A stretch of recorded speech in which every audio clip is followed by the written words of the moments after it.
ecosystem management and ecosystem adaptation. Can you comment something on that? So whether indeed climate smart is too heavy on the technology side? Thank you.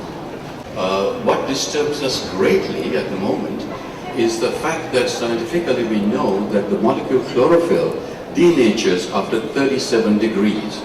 Now we're heading into a world where many of our agricultural areas are going to be at 40 degrees and sometimes over. This would mean whatever we do, there's going to be a collapse in agricultural production.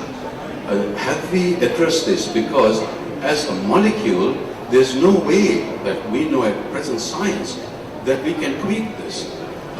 This is my first question. The second question basically is, we've spoken a lot about everything including biodiversity, but we have not addressed biomass, which is a critical thing for agriculture, especially the photosynthetic component of biomass. And this then leads to my first question. Thank you very much. Now, I think it's important for folks to realize that we don't, at least from the U.S. perspective, we don't see the Climate Smart Agricultural Alliance as the only way to approach this collective challenge that we have. The reality is, I think we need a variety of approaches. There is no one silver bullet or single answer. I think it's a combination of a variety of factors. It's better forecasting, it's precision agriculture, it's absolutely worried about the condition of soil, whether it's the French effort or whether it's the U.S. effort on soil health that's focused on cover crops and understanding the nutrient values of each hectare or acre of land. So I think it's important to point out that we see this as a collaborative effort, as a coordinated effort, but not necessarily as the sole approach or answer. I think there are a lot of good things about what the French are doing, and I think it very well complements what Climate Smart Agriculture is attempting to do, what the Global Research Alliance is attempting to do, and what some of the other international efforts are designed to do. We're putting out a report today that addresses the second question, which does indeed point out the fact that climate change may very well have an impact on our capacity to meet global food needs, particularly as it relates to global food insecurity, and that the pace of reducing global food insecurity may be negatively impacted if we don't aggressively adapt and mitigate to a changing climate. In the U.S., we've created a thing called Climate Hubs, which is designed to assess the vulnerabilities of each region of the U.S. as it relates to agriculture and forestry production. And once that assessment is concluded, we are now identifying technologies and techniques that will allow our farmers, our producers, to continue to increase productivity while reducing inputs in a sustainable and environmentally appropriate way. Our building block program basically will give farmers the tools that will enable them to continue to be productive, continue to adapt to a changing climate. Clearly, research is important. That's why I mentioned the cultivars that are looking at crops that can grow in shorter growing seasons. Obviously, while this is an issue that not everyone acknowledges, there are seed technologies that are available that could potentially be a response. There are a wide variety of efforts relative to livestock that will increase livestock efficiency. There is a significant impact as well on aquaculture. So I think there are a number of ways in which we can approach the challenge that's in front of us. But the key is making sure that we're all operating in the same direction, all operating collaboratively, that we're sharing information, and we're making sure that that information isn't simply benefiting those who already have information, but is also widely distributed to folks who are in need of more help and assistance, as that my colleagues on the panel have previously discussed. I'm not sure if anyone else would like to take a stab at this. We are, as a country, are approving of this initiative. We want to sign this initiative because we really think it is a good initiative, and it has to be part of a holistic approach to climate smart agriculture. I don't see that they have to be different or separate. I think that we need to, in fact, start including carbon sequestration by soils in our inventories of emissions and capture, because this is one of the main things we need to do in climate smart agriculture. Increase the capture of carbon in the soil, and I think this is very much in line with the French initiative. We see climate smart agriculture as an agroecological approach to agriculture. We need to think holistically. We don't believe that there is one single solution. We see many solutions working together, interacting with each other, so we can achieve productivity, adaptation, and mitigation. For example, talking specific practices, we have data from Costa Rica that show that livestock, if you put shade trees in the pastures, livestock produces more, and we can have a decrease in temperature of about between 4 and 8 degrees Celsius under the shade, and that decreases the stress on the cattle and makes it be more productive. Things like that. Things like efficient water management, as Secretary Velsa mentioned it. Like if we put the nitrogen in drip irrigation, we can reduce nitrous oxide by 3 times. We can have a 3-fold reduction, and that is mitigation. We also reduce water use, so that's adaptation, and we increase productivity. So we have to look for those things that interact with each other and give us the 3-way result that we want.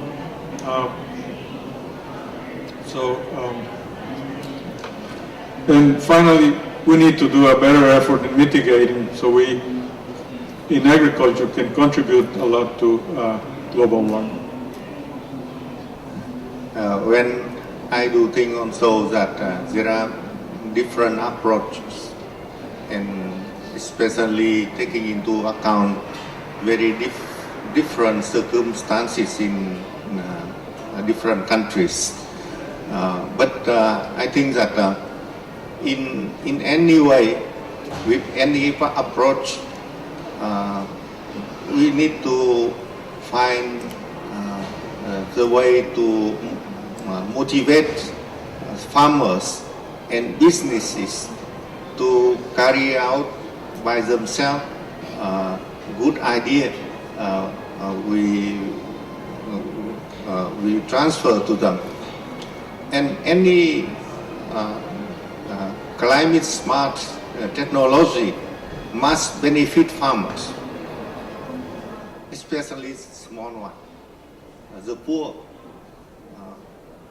Even many of them are hungry, and that's why we need at global level and government level, we need to think of the way to support them, and not only technically, but in different way. And I think that when we are discussing this day of our different targets, I think we need to discuss also how to inform people, how to encourage people, how to get them involved actively to achieve those targets. If you think of EU agriculture, they're the 2 countries that typically are regarded as the motor of the common agricultural policy and the policy development. And in many ways you couldn't think of, a scale issue that would be more dramatic, the size of the agriculture sectors and the countries. It's the complementarity of the practice and the overall direction of the initiative that really, I think, as I spoke there earlier, I said we're interested in making sure that at a local level, as previous speakers have said, individual farms are capable of grasping and grappling with the technology or the practice that we introduce. If you can manage that in such diverse circumstances within an EU context, I think it's a good way of looking beyond how the CAP and individual EU member states can bring that capacity to the rest of the countries, really, who, particularly the poorer, more vulnerable countries who need it. France and Ireland both committed to the same goal, delivering on it at local level, sometimes in very different ways. And just a brief point on the technology question, I think that's a very good link between the climate smart agriculture and the bigger project we have underway here. We really need to shift global investment patterns in technology to make them work for us across the climate change agenda, but particularly, and I would agree with what the Minister had just said before, particularly in relation to capacity to customise solutions and make technology work at the farm level. How do you value the health hazard with the ecology from the glyphosate in the environment and for the bacteria and for the human health? Is this part of the technology you are exporting and continue in US? Just because the World Health Organization said in March that it's probably causing cancer. Just few question is to know how to be. I'm coming from Togo. Yeah. My concern is to know how to be partnership of Global Alliance and how do you manage to share experiences, innovatives and good practices within countries membership. Thank you. Let me begin with the glyphosate issue, and I think it underscores the fact that there are obviously a variety of opinions about this. And I know there were some questions about the scientific background of studies. Our Environmental Protection Agency has basically come to a contrary determination, and it is something that we, I suspect, will continue to see used in the U.S., but it's not something we necessarily are going to compel or force or suggest to others unless they are willing to adopt it. This is really not about the U.S. Imposing its focus or its production methods on others. It's trying really through our Feed the Future initiative, really trying to decide what it is that we can do to be most helpful in other countries. So if in some countries it may be assisting them in creating more statistical information and data about their markets so that they can more adequately and appropriately price products. In some countries it may be working with conventional breeding to enhance productivity. In some countries it may be that they've identified the need for us to work with livestock on a disease issue or a crop disease issue. I think there are several ways to address that. It's possible that we could do this in a way that doesn't necessarily result in a significant increase in cost in the following ways. One, research may allow us, enable us to do it less expensively than anticipated.